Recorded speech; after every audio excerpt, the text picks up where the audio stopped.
రాజ్యాంగబద్ధమైన పదవిలో ఉన్న వ్యక్తులు రాగద్వేషాలకు అతీతంగా ప్రజాస్వామ్యబద్ధంగా నడుచుకుంటున్నామని ప్రమాణం చేస్తారు.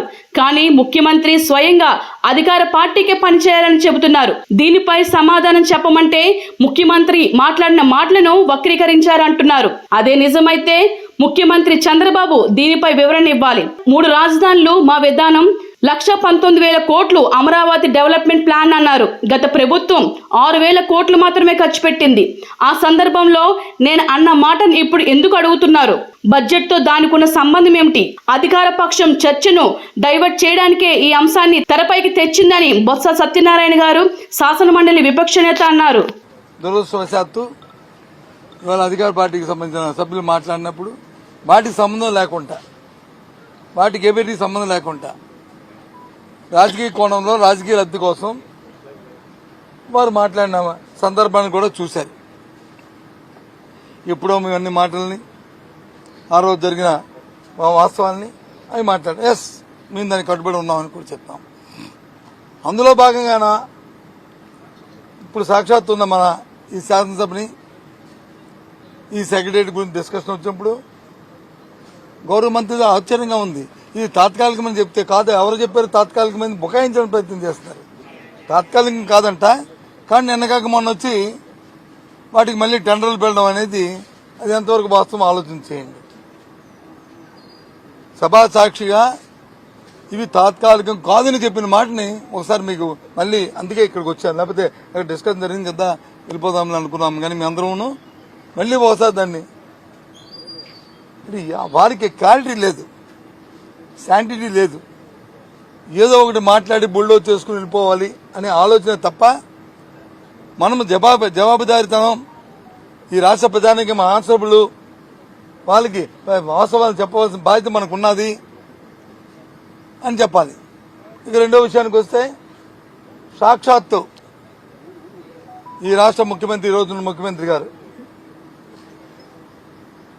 నారా చంద్రబాబు నాయుడు గారు వాళ్ళ పార్టీ తాలూకా ఫోరంలో ఏం మాట్లాడారో నిన్న మొన్న టీవీల్లోనూ పత్రికల్లో అన్నింటిలో వచ్చాయి.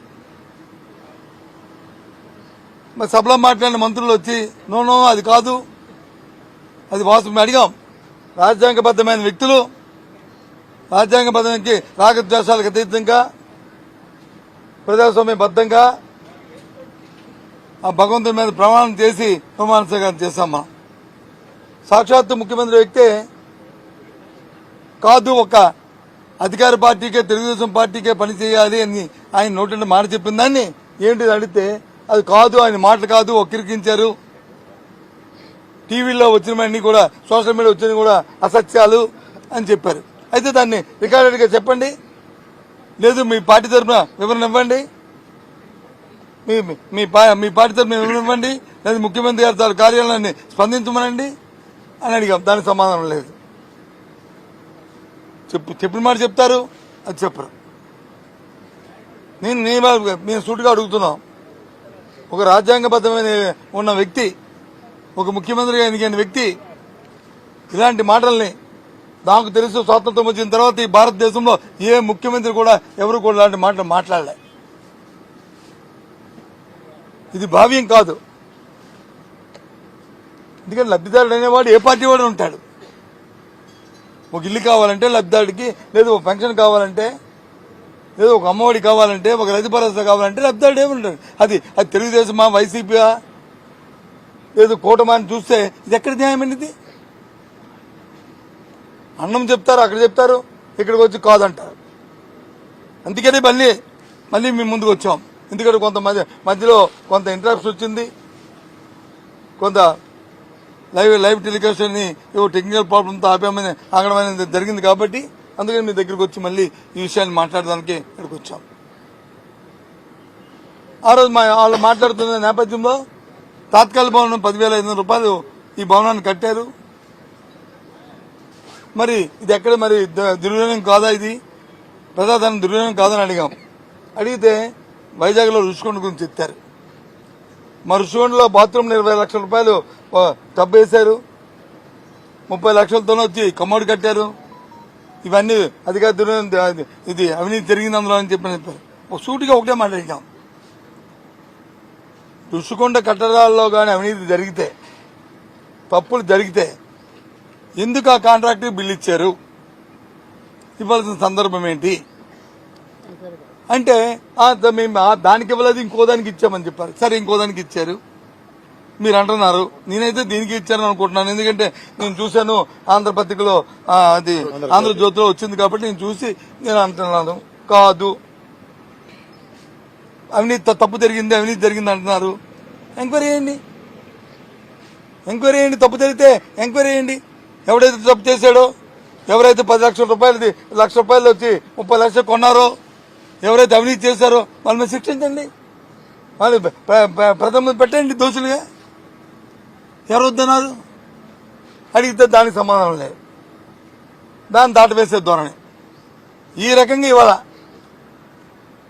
శాసన మండలిలో అధికార పక్షం కుప్పగంతులు వేస్తూ అడ్డగోలుగా బుల్డోజ్ చేసే ప్రయత్నాన్ని చేస్తూ ప్రజలకి బాధ్యతగా ఉండవలసిన ప్రభుత్వం, ఆ పెద్దలు ఆ బాధ్యతను విస్మరించి రాజకీయ కోణంలో రాజకీయాల కోసమే ఇవాళ శాసనం ఉపయోగించుకునే ప్రయత్నం చేస్తున్నారు. అయినప్పటికీ ఒక ప్రధాన ప్రతిపక్షంగా, ఒక బాధ్యత ప్రతిపక్షంగా మా పార్టీ తీసుకున్న నిర్ణయాన్ని, మా నాయకులు తీసుకున్న నిర్ణయాల్ని దానికోసం మేము అడుగుతూనే ఉంటాం, చేస్తూ ఉంటాం, ప్రజలకు వాస్తవాలు చెప్తూనే ఉంటాం. అక్కడ లోపల చెప్తుంటాం, మళ్ళీ బయటకు వచ్చే రోజు మీతోని వాస్తవాలు చెప్తాము, ప్రజలు ఈ విషయాలు తెలియజేస్తామనే విషయాన్ని మీ ద్వారా తెలియజేస్తున్నాను. మేము చెప్పాం కదండి, మా విధానం 3 రాజధానులు అవసరమని చెప్పాను నేను ఆ రోజుకి. మళ్ళీ ఈ రోజు నువ్వు అడుగుతున్నావు కాబట్టి మా పార్టీ విధానాన్ని మేము డిస్కస్ చేసుకొని చెప్తాము. ఆ రోజుకి మాది 3 రాజధానులు మా విధానం. అప్పుడు ఆ రోజుకి నేను ఈ రోజుకి మళ్ళీ పార్టీ డిస్కస్ చేసుకొని చెప్తాను. మేము డిస్కస్ చేసి మేము చెప్తాము. ఆ రోజుకి మా విధానం ఇది. అందులో ఇక్కడ శాసన రాజధాని పెడదామని ఇక్కడ వచ్చి తయారు చేద్దామని అనుకున్నాం. ఈ రోజు మీరు అడిగారు కాబట్టి మళ్ళీ ఈ సమస్య మళ్ళీ ముందుకు వస్తే దాని మీద డిస్కస్ చేసుకొని మేము చెప్తాం. అదే చెప్పాను, అందుకు వచ్చి చెప్పాను.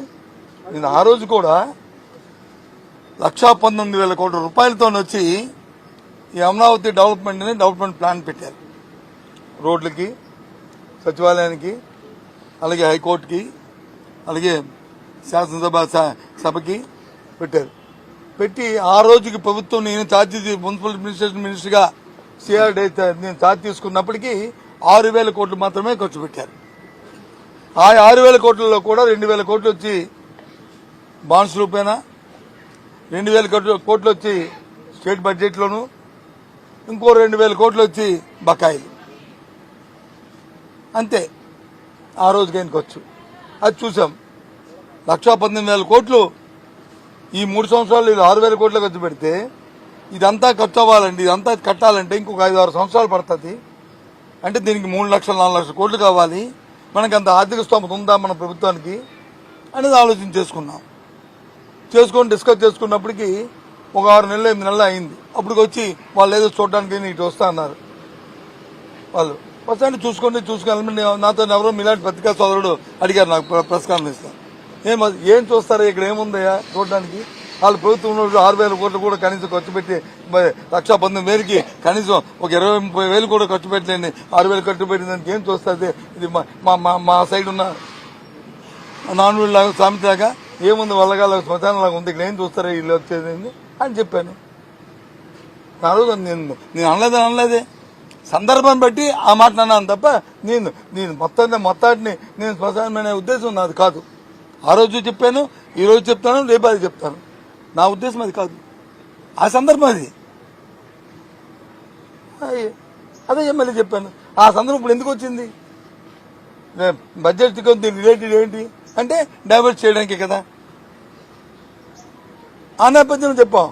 మరి 11,500 రూపాయలు ఎందుకైంది స్క్వేర్ ఫుట్కి? ఇది ఎప్పుడు రేటు? 7 సంవత్సరాల కింద రేటు.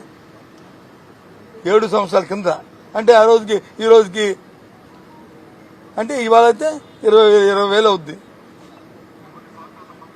ఆలోచన చేయండి ఏ రకంగా దోపిడీ జరిగిందో, ఏ రకంగా జరిగే ఆ రోజు కార్యక్రమాలు అనేవి. సో ఏదైనప్పటికీ కూడా మా ఉద్దేశం మనందరం కూడా ప్రజలతో బాధ్యతగా వచ్చాం కాబట్టి ప్రజలకి మనందరం కూడా జవాబుదారీతనంలో ఉన్నాం కాబట్టి మా బాధ్యత మేము నిర్వర్తించడానికి మేము చేస్తున్నాం. కానీ ఇవాళ అధికార పక్షం బోర్డులో చేస్తూ ఏదైనా అడిగితే మమ్మల్ని పాసింగ్ నిమాలు చేస్తూ బురద జల్లడానికి ప్రయత్నం చేస్తుంది. ఎంక్వైరీ ఏమంటే ఎంక్వైరీకి దాని దర్యాప్తు జరపమంటే దర్యాప్తు జరపడానికి తయారీగా లేదు. ఇది ద్వంద్వ ప్రమాణాలు పాటిస్తున్న విషయాన్ని మీ ద్వారా రాష్ట్ర ప్రధానికి తెలియజేస్తున్నాం. ఎవరు రాశారు? ఎందుకు రాస్తారండి? ఎందుకు రాస్తారు? వైఎస్ఆర్సీపీ తరఫున రాస్తే మాత్రం ప్రభుత్వం వాళ్ళదే కదా. అవన్నీ ఎనానమస్ లెటర్ కన్సిడర్లో తీసుకుంటారా? ఉత్తరాంధ్ర పేరుని రాస్తే ఎలవేపుగా బాధితుల మనిషిగా రాశాడు.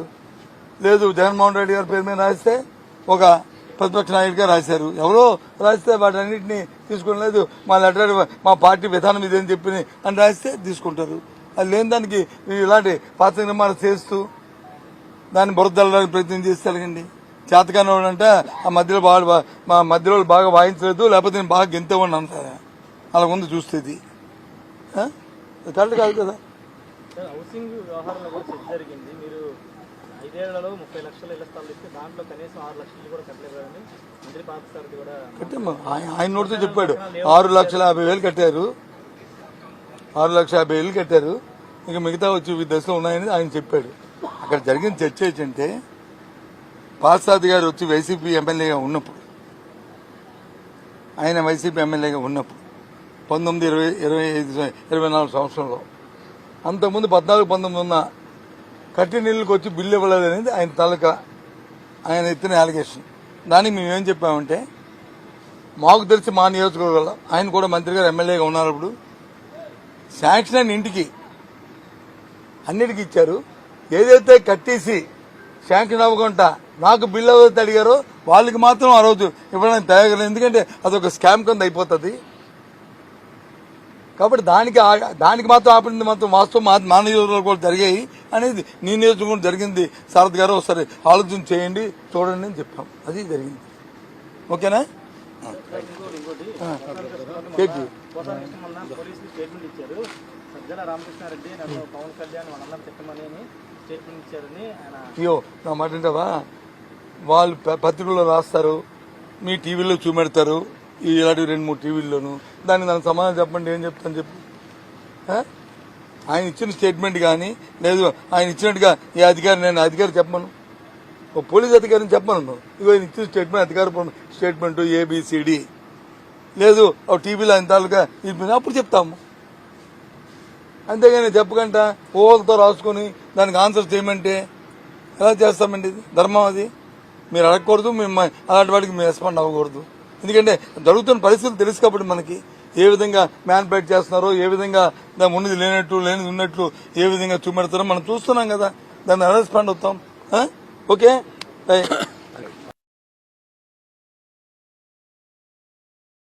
Hi, this is Swathi.